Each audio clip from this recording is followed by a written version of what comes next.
now and listen to poems and rhymes about a story as old as time.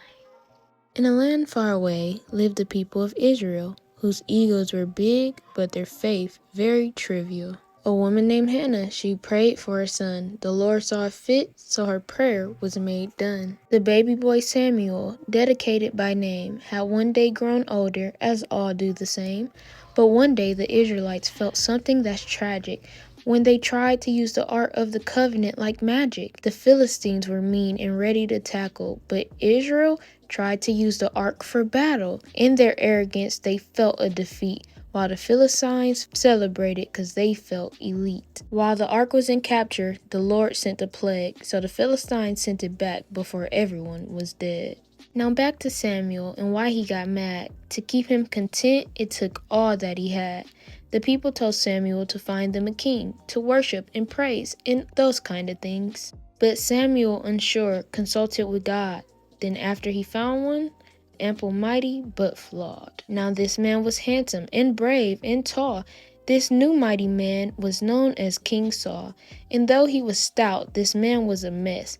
Plagued with immorality, it caused him distress. See, Paul was a liar and lacked integrity. Oh yeah, and there's pride that he had aggressively. But that didn't stop Saul. He won many fights, a menace by day, but a hero by night. His son's name was Jonathan, and he had a plan.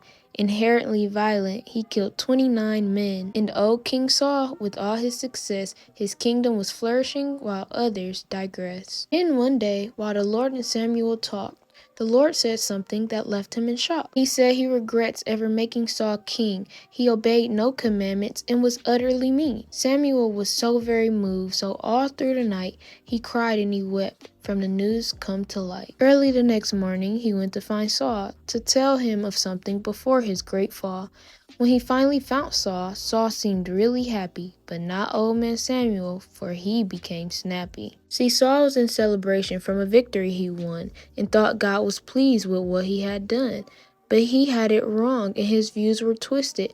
But I did obey the Lord, so Saul insisted. But Samuel had told him of what he did wrong, and suddenly this king didn't seem so happy and strong.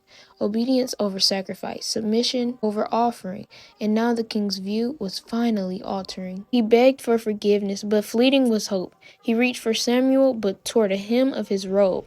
The Lord has torn the kingdom from you and given it to someone better, and he will not change his mind, for he's precise to every let. Then Samuel showed him honor after Saul admitted his sin, and they both went home, and Samuel never met with Saul again. Samuel continued mourning, but once grieving was done, he pulled himself together, for now the search has now begun.